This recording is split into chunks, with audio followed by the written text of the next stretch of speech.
Hola a todos, soy José Antonio Fernández. Hoy miércoles 31 de diciembre, última sesión del año, última sesión de la apertura de Nueva York. Los mercados, evidentemente, como habéis podido comprobar, van a cerrar en positivo.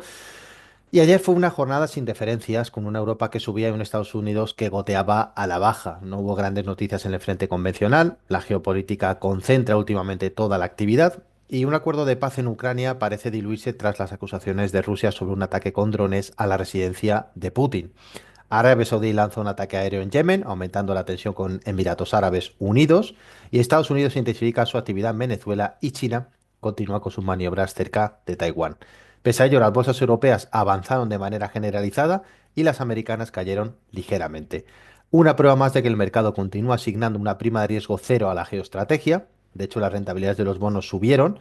El bono alemán subió 2,85% y el bono americano subió su rentabilidad hasta el 4,12%. La macroamericana fue de segundo nivel.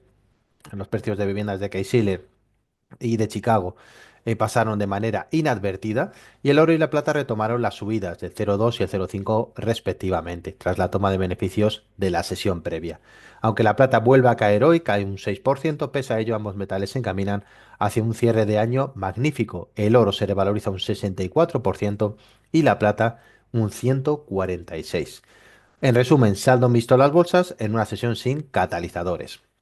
Hoy cerramos un buen año para bolsas, el foco está ya en el 2026 que parece prometedor, sesión sin referencias y con poco volumen. Algunos mercados europeos están ya cerrados, Alemania, Italia, España, Francia, estos últimos solo abrirán media sesión y mañana cierran Europa y Estados Unidos. Lo único destacable en las últimas horas son las actas de la Fed, que muestran fuertes disensiones entre sus miembros, aunque solo dos votaron en contra de recortar el tipo director. Seis mostraron serias dudas sobre el movimiento. Ahora bien, lo relevante en este frente es conocer quién sucederá a Powell a partir de mayo. Sin duda, el nuevo gobernador será más proclive a bajar tipos y eso aumentará el atractivo de las bolsas en 2026. La madrugada asiática nos deja unos PMI manufactureros oficial y privado en China mejores de lo esperado, superan el umbral de expansión, pero su impacto en mercados neutral y las bolsas, por lo tanto, caen.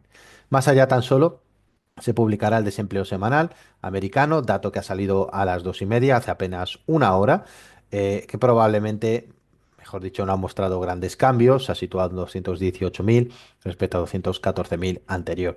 Por lo tanto, se espera una sesión lateral para cerrar un año que ha sido positivo en los principales mercados. Estados Unidos avanzando un 17%, Europa un 18%, España un 50%. 2026 será un buen año para bolsas, como hemos explicado con anterioridad, y los beneficios se expandirán a doble dígito, 13% en Estados Unidos y 11% en Europa previsiblemente. La Fed continuará bajando tipos, seguiremos disfrutando de una liquidez ingente y sectorialmente mantenemos nuestra preferencia por tecnología y semiconductores, defensa, ciberseguridad, bancos, utilities y lujo. Dicho esto, directamente dentro de los activos más interesantes en los principales mercados, tendremos que hablar, insisto, de activos como la energía, comunicaciones y utilities. Destacamos empresas como las petroleras, Occidental Petroleum, Diamondback Energy, Devon Energy o ConocoPhillips, que se revalorizan un 2,6%. Tenemos a Baker Hughes, un 1,6%. Entre los 10 valores que más suben del SP 500, 5 son petroleras. Tenemos también a Intel, se revaloriza un 1,7% hasta $37, tras anunciar un aumento de capacidad con la construcción de dos nuevos complejos en Santa Clara, uno para fabricación y otro para generación de energía. Entre los valores con peor evolución encontramos a Moderna, que hay un 2,4% hasta $30, extiende las pérdidas de las dos sesiones privadas sin motivo específico aparente. Palantir cae un 5,6% hasta $99, sigue tomando beneficios tras caer también un 7% en las tres sesiones previas y después de acumular una subida de un 139% en el año. Y tenemos Lam Research, que cae un 1,2%, tomando beneficios tras subir un 146%. Dicho esto, nos vamos ya a la parte gráfica.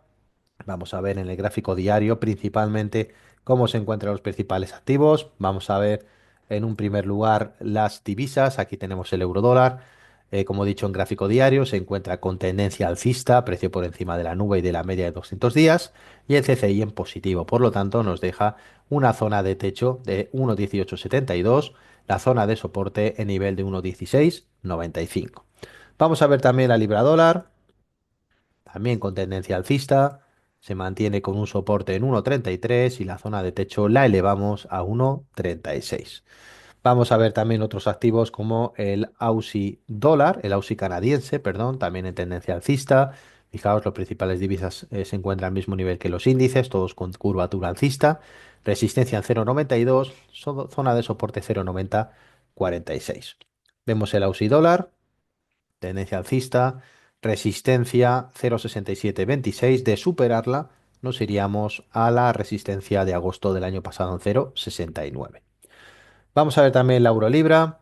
Aquí tenemos el par se encuentra en tendencia alcista, eso sí, en un receso, con un soporte de corto plazo en 0,8657, con objetivo el techo en 0,88. Dólar americano canadiense, tendencia bajista, es de los poquitos pares que se encuentra en corto. Eso sí, tiene una zona de soporte sólida en 1,35, donde esperemos que a partir de ahí rebote el par. Vemos el dólar franco suizo, a diferencia del euro dólar se encuentra en tendencia bajista.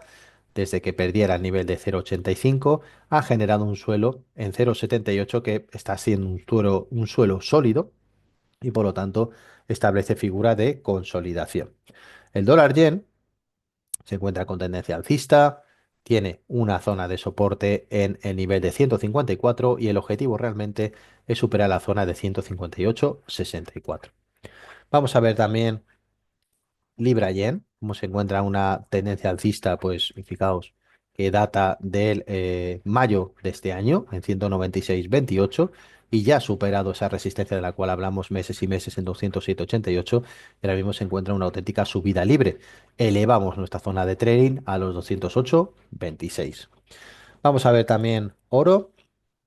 Fijaos la curvatura que tiene el oro, lleva prácticamente desde septiembre del 23, desde este nivel, con esta gran expansión desde los 1900 hasta los 4542 y ahora mismo el oro establece una zona de soporte en el corto plazo de los 4263. La plata, que como hemos dicho al inicio se ha revalorizado un 146%, nos establece una zona de suelo en 70,33 con una búsqueda de un nuevo objetivo para el nuevo año en 84,01. Vemos también los petróleos, han tenido un año sumamente bajista, con caídas promedias entre el 10 y el 15%. Aquí tenemos la zona de soporte en $58 para el Brent y tendremos también la zona de soporte en el West Texas, también con constitución bajista en el nivel de 54,83. Vamos a hablar también, aparte de oro y la plata, del cobre, que también lleva una escalada interesante. Lo único que en el gráfico diario el cobre ha establecido un doble techo en 5,87 y parece que le cuesta superarlo. Vamos, la ha tocado una vez, ha caído, la ha tocado de nuevo y tiene un pequeño receso. Ese techo va a ser la zona a batir, los 5,87 y establecemos soporte de corto plazo en 5,45. Vamos a ver también más materias primas en gráfico diario. Vemos el cacao como sigue en tendencia bajista, ha estado en tendencia bajista desde junio y establece una nueva zona de soporte en 49,90.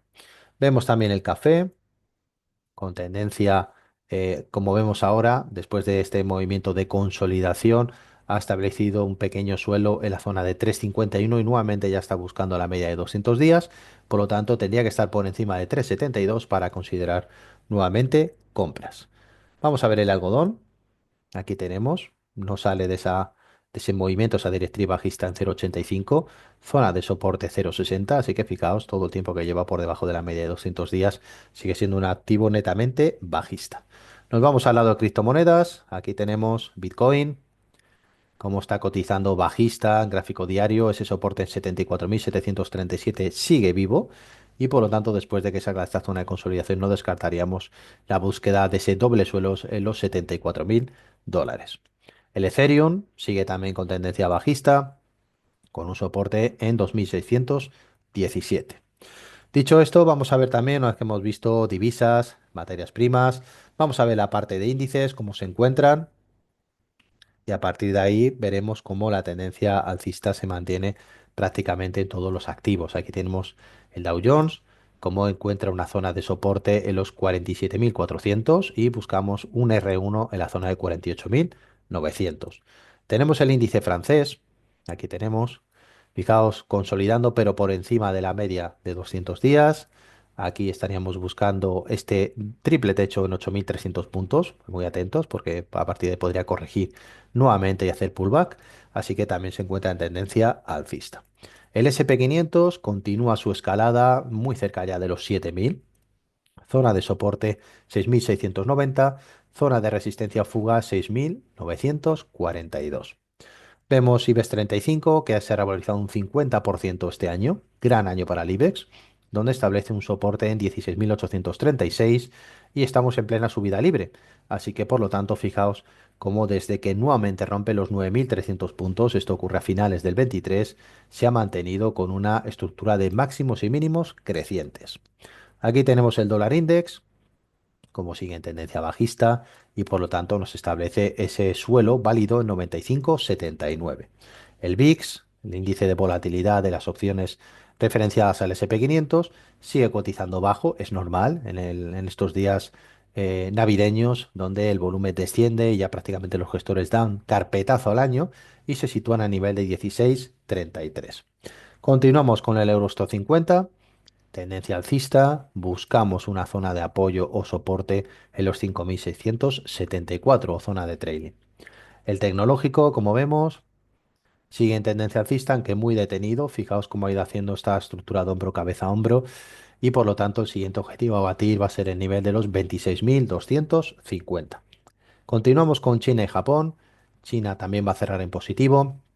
Como vemos, todavía algo lejos de los 16.228, que es el gran objetivo para 2026, pero no descartamos que lo consiga en el primer trimestre, ya que los fundamentales son sólidos y establecemos una zona de soporte en los 15.031.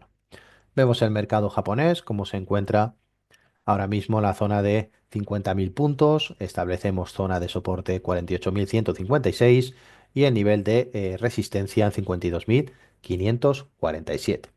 Nos vamos ya al gráfico semanal, es el gráfico que utilizamos para nuestro análisis de acciones y como vemos, vamos a empezar a analizar nuestro catálogo de acciones. Aquí tenemos Apple. La tenemos cotizando en $272. Recordad, utilizamos la EMA de 15, la EMA de 150 y solamente operamos al alza. Nos mantenemos dentro hasta que se produce el cruce en sentido contrario. Como veis en Apple, el cruce se produce el 4 de septiembre de 2016. Esto se produce en niveles de precio de $27, 27,90 y fijaos que desde entonces seguiríamos dentro de Apple desde los 27 hasta los 272. Con Google nos pasa una situación también muy interesante, cuya entrada más cercana se produce el 7 de mayo del 23 en $118 y la tenemos cotizando en 314. Como veis es un sistema sencillo, simple cruce en gráfico semanal y para eso utilizamos una media de corto y una media de largo. Vamos a ver Microsoft. Microsoft nos produce una reentrada en el valor precisamente en el nivel de $256. Está cotizando a 487, así que por lo tanto, fijaos, después de este pullback que realiza los 336, cómo el valor continúa generando inputs y rentabilidades positivas. Amazon, en cambio, después de la operación que realiza, esta operación corporativa, se mantiene en un suelo durmiente, es un valor del cual esperamos mucho más, pero en semanal hasta que no supere en concreto la zona de $400 no sería objetivo para entrar en cartera. Aquí tenemos Alibaba, que después de todo este recorrido bajista ha conseguido entrar en cartera precisamente en los $143, de momento está prácticamente a la par, y el objetivo sería de cara al año próximo superar la resistencia en 192. Aquí tenemos el sector bancario, que ha funcionado muy bien este año, y precisamente JP Morgan nos dio entrada en el nivel de $142. Fijaos a partir de ahí la verticalidad de la subida hasta los 322. Johnson & Johnson ha reaccionado por fin este año. Como vemos, se produce la ruptura y posterior entrada en los $168, cotizando a 206. Vamos a ver también, aquí tenemos Wells Fargo, donde nos dio entrada en $50. Ha tenido rally hasta la zona de 94,23, como vemos, muy alejado de la media de 150. Sector de medios de pago Visa, precisamente nos daba entrada en $217, cotizando ahora en 353. Vamos a ver también Taiwan Semiconductores, la gran ganadora este año, pero es que en Taiwan Semiconductores la estrategia nos dio entrada en $103.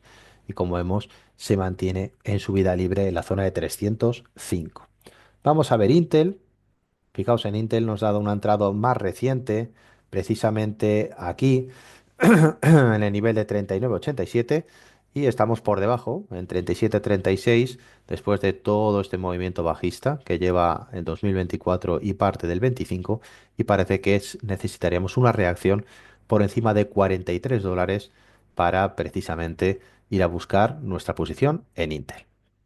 Vamos a ver Pfizer. Está lejos de nuestro radar, se encuentra todavía bajista.